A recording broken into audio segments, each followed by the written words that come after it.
Assalamualaikum warahmatullahi wabarakatuh. Di sini saya akan menjelaskan proses pemilihan Utsman bin Affan dan Ali bin Abi Thalib sebagai khalifah. Yang pertama, proses pemilihan Utsman bin Affan. Pada saat mengimami sholat subuh pada tanggal 14 Zulhijjah tahun 23 Hijriah di Masjid Nabawi, Khalifah Umar bin Khattab tiba-tiba ditikam oleh seorang budak dari Persia bernama Abu Lu'lu'ah dengan pisau yang beracun. Khalifah Umar yang setelah ditikam tidak langsung meninggal dunia, namun beliau masih sempat bertahan hidup selama 3 hari. Pada saat masa sekaratnya ini, beliau menunjuk pembentukan Dewan Syuro untuk bersidang menentukan khalifah pengganti beliau, karena beliau tahu sebentar lagi beliau pasti akan meninggal. Setelah meninggalnya Khalifah Umar bin Khattab, Dewan Syuro bersidang untuk menentukan siapa khalifah selanjutnya, dan sidang ini dipimpin oleh Abdurrahman bin Auf. Proses persidangan ini berjalan cukup alot hingga 3 hari lamanya, dan pada akhirnya tersisa 2 kandidat, yaitu Utsman bin Affan dan Ali bin Abi Thalib. Setelah mempertimbangkan umur Utsman bin Affan yang sudah 70 tahun, akhirnya semua yang ada dalam Dewan Syuro ini setuju untuk memilih, hampir semua yang ada dalam Dewan Syuro ini setuju untuk memilih Utsman bin Affan karena pertimbangan usia beliau. Setelah terpilih, kemudian Utsman bin Affan dibaiat di depan kaum muslimin, dan setelah dibaiat beliau sempat berpidato sebentar. Selanjutnya, untuk proses pemilihan Ali bin Abi Thalib,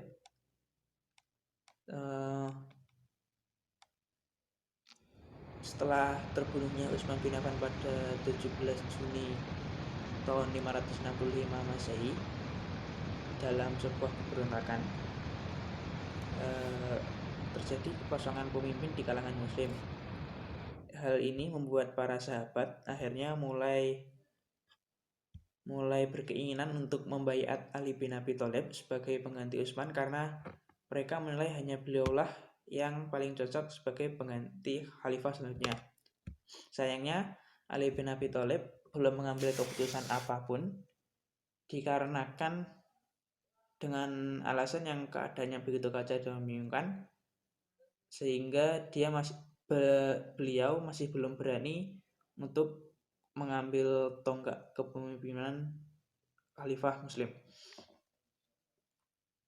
Namun akhirnya setelah terus-menerus didesak oleh para sahabat, Ali bin Abi Thalib akhirnya mau menjadi khalifah pengganti Utsman pada tanggal 24 Juni tahun 565 Masehi. Kemudian beliau dibaiat dan berpidato sebentar di depan kaum muslimin. Sayangnya ternyata tidak semua kaum muslimin benar-benar ingin membaiat khalifah Ali bin Abi Thalib, karena sebagian dari mereka ternyata lebih memilih untuk membaiat Muawiyah bin Abu Sufyan sebagai pengganti Utsman bin Affan. Sehingga inilah yang akan menjadi awal dari pertikaian dari kubu Ali dan kubu Muawiyah.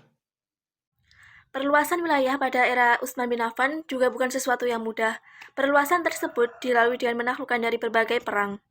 Utsman bin Affan sendiri adalah seorang khalifah yang sangat disegani umat muslim kala itu karena kontribusinya dalam perkembangan peradaban Islam.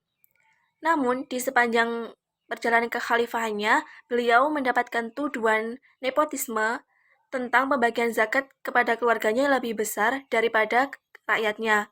Dan juga dia dituduh melakukan pengangkatan gubernur dari keluarganya sendiri. Di balik itu semua, Utsman bin Affan adalah sosok yang sangat pekerja keras dan juga benar-benar disegani oleh umat muslim. Kontribusinya adalah dalam perluasan wilayah Islam, seperti perluasan wilayah ke Tabaristan yang ditaklukkan oleh Sa'id bin al-Ash. Selanjutnya, perluasan ke Khurasan pada tahun 31 Hijriah, dan Utsman mengirim Abdullah bin Amir. Selanjutnya, perluasan ke Armenia menjelang pertengahan tahun 27 Hijriah atau 647 Masehi. Selanjutnya, perluasan wilayah ke Tunisia, lalu perluasan wilayah ke Rey, selanjutnya perluasan wilayah ke Azerbaijan, dan terakhir ke Siprus pada tahun 28 Hijriah. Materi ketiga yakni penetapan dan pendewanan Musyaf Utsmani. Pertama, Musyaf. Secara bahasa dibaca Misyaf dalam lagam bahasa Bani Tamim. Musyaf adalah kata jamak dari kata tunggal suhuf yang artinya lembaran. Musyaf adalah sebuah istilah dari kumpulan lembaran-lembaran yang di dalamnya terdapat tulisan. Secara istilah, musyaf artinya nama dari kumpulan lembaran yang di dalamnya terdapat tulisan firman Allah. Jadi, bila mana ada lembaran yang di dalamnya terdapat tulisan kalam Allah, walau meskipun hanya sedikit, sudah termasuk kategori musyaf. Ketika menyebut Musyaf Utsmani, tentu yang dimaksud adalah musyaf yang dikumpulkan oleh perintah Khalifah Utsman bin Affan.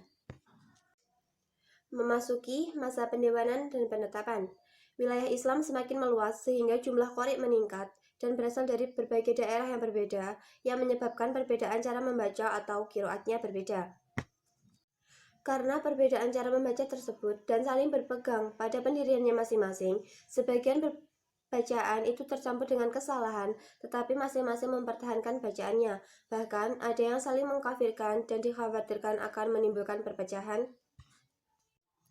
Karena kekhawatiran tersebut, para sahabat sepakat untuk menyalin lembaran pertama yang disimpan oleh istri Nabi Muhammad SAW. Selanjutnya, Khalifah Utsman mengirimkan surat kepada Hafsah untuk dikirimi lembaran-lembaran yang bertuliskan ayat Al-Quran untuk dijadikan musyaf dan dikembalikan lagi naskah aslinya setelah selesai. Khalifah Utsman memerintah para sahabat untuk menyalin dan dijadikan menjadi 5 mushaf. 4 musyaf dikirimkan ke daerah-daerah Islam supaya disalin kembali dan supaya dipedomani atau dijadikan pedoman.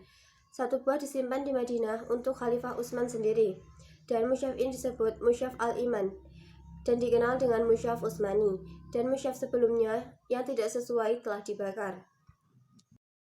Nama Intan Musyanura, NIM 204-2085. Kekacauan dan konflik politik pada masa Khalifah Ali bin Abi Thalib. Pada masa Ali telah terjadi kekacauan dan pemberontakan sehingga di mana ia berkuasa pemerintahannya tidak stabil. Dengan kericuhan politik pada masa Ali berkuasa, kegiatan pendidikan Islam mendapat hambatan dan gangguan. Pada saat itu Ali tidak sempat lagi memikirkan masalah pendidikan, sebab keseluruhan perhatiannya itu ditumpahkan pada masalah keamanan dan kedamaian bagi seluruh masyarakat Islam. Untuk penyebabnya yang pertama, yaitu mengganti para wali kota dan gubernur yang diangkat oleh Khalifah Utsman bin Affan. Awal pemerintahan Khalifah Ali bin Abi Thalib melakukan kebijakan terkait pencopotan terhadap para wali kota dan gubernur yang diangkat pada periode pemerintahan Utsman bin Affan. Pemerintahan para gubernur dan pejabat bertujuan untuk mengamankan kekhalifahan dan dengan alasan banyak masyarakat yang tidak senang dengan pemerintahannya. Yang kedua, memindahkan ibu kota pemerintahan dari Madinah ke Kufah. Keputusan menjadikan Madinah sebagai pusat pemerintahan dan politik hanya akan menyebabkan kota Madinah kehilangan sifat-sifat yang telah dibangun Rasulullah sejak awal. Atas dasar hal tersebut, maka pergerakan yang paling tepat untuk mencegah semua itu adalah dengan tidak menjadikan Madinah sebagai pusat politik dan pemerintahan. Melalui keputusannya, menunjuk Abdullah bin Abbas sebagai gubernur Bosrah, Khalifah Ali bin Abi Thalib lantas meninggalkan Madinah untuk menuju Kufah. Bertepatan dengan bulan Rajab 36 Hijriah, secara resmi pusat pemerintahan akhirnya dipindah dari Madinah ke Kufah oleh Ali bin Abi Thalib. Yang ketiga, pembentukan tentara dan pusat militer. Usaha perluasan wilayah Islam pun terhenti sepenuhnya ketika Ali bin Abi Thalib memangku tampuk pemerintahan. Tidak ada tentara yang secara teratur dikirimkan untuk melakukan perluasan wilayah sebagaimana terjadi pada masa pemerintahan Umar bin Khattab dan Utsman bin Affan. Melihat kenyataan bahwa terdapat banyak penentangan pada masa pemerintahannya, menyebabkan Ali bin Abi Thalib akhirnya membentuk pusat-pusat militer di setiap sudut wilayah Islam. Yang keempat, menumpas para pembangkang. Sepeninggal Utsman bin Affan, ketika Ali bin Abi Thalib memangku jabatan sebagai khalifah, tidak semua masyarakat Islam taat kepada pemerintahannya.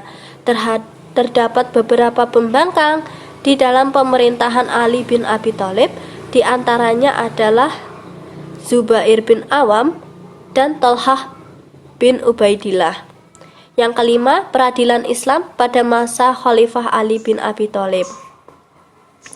Kebijakan yang dilakukannya hanya melanjutkan kebijakan-kebijakan yang telah ditetapkan oleh Khalifah Utsman bin Affan, misalnya dalam hal pengangkatan qadhi yang sebelumnya menjadi wewenang penuh pemerintahan pusat sekarang diserahkan kepada gubernur untuk mengangkatnya.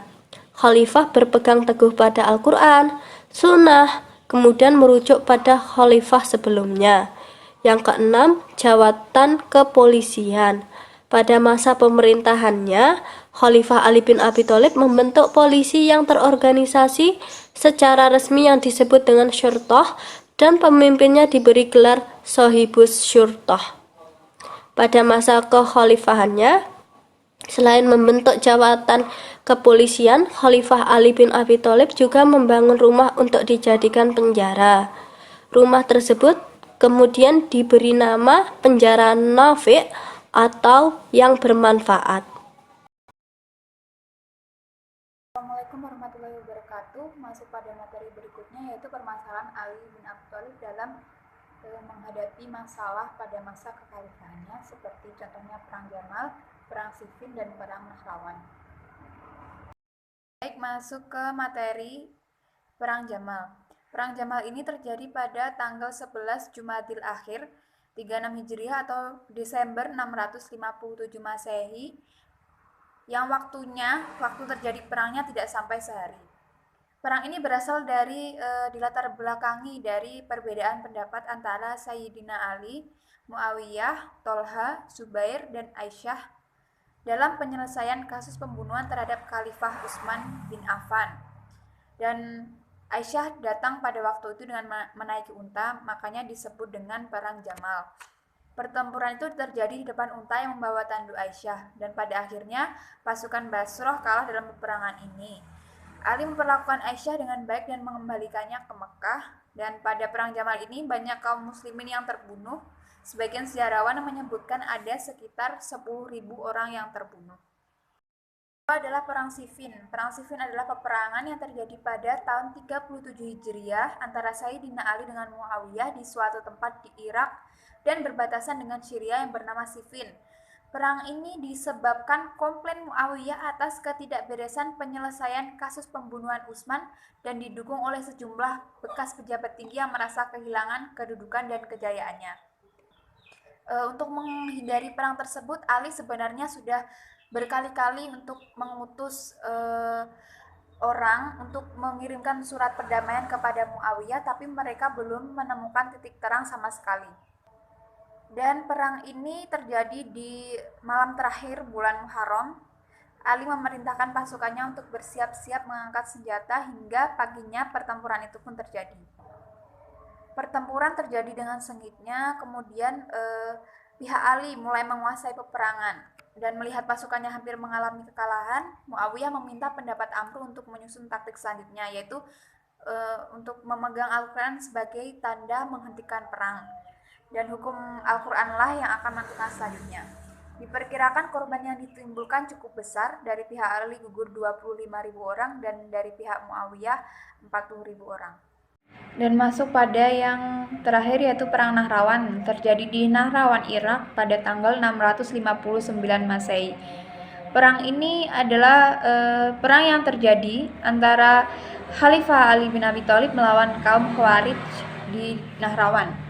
Orang Khawarij adalah orang yang berada di pihak Ali yang melakukan pemberontakan kepada Ali setelah terjadinya arbitrase dan mencopotnya dari kekuasaannya dengan alasan bahwa dia menerima tahkim.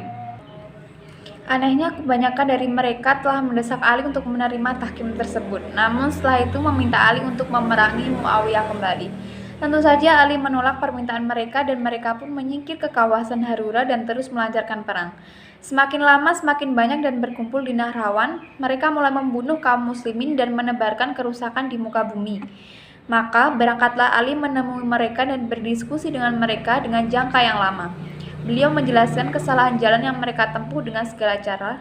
Akhirnya, sebagian dari mereka kembali sadar dan bergabung dengan Ali. Namun, sebagian besar dari mereka terus saja melancarkan perang. Khalifah Ali dihadapkan pada dua lawan, yaitu Muawiyah dan kaum Khawarij. Kaum Ali disibukkan dengan melawan Khawarij yang jumlahnya sekitar 12.000 orang pasukan, dan pasukan Khawarij dikalahkan oleh pasukan Ali bin Abi Thalib ketika bertempur di Nahrawan. Selanjutnya adalah Tahkim Siffin dan perpecahan umat. Tahkim sendiri adalah peristiwa perang yang terjadi antara Ali dan Muawiyah. Namun pada akhirnya perang tersebut masih menyisakan beberapa perkara yang disebabkan oleh beberapa kelompok yang kurang setuju atau kurang suka dengan hasil tahkim, sehingga kedua golongan tersebut memecahkan diri dan mendirikan dua golongan sendiri. Yang pertama yaitu golongan Khawarij, yaitu golongan yang pada masa itu menentang Khalifah Utsman bin Affan sehingga terbunuhnya Khalifah Utsman bin Affan. Selanjutnya adalah golongan Syiah, yaitu golongan pengikut Ali bin Abi Thalib yang terlalu fanatik terhadap Ahlul Bait.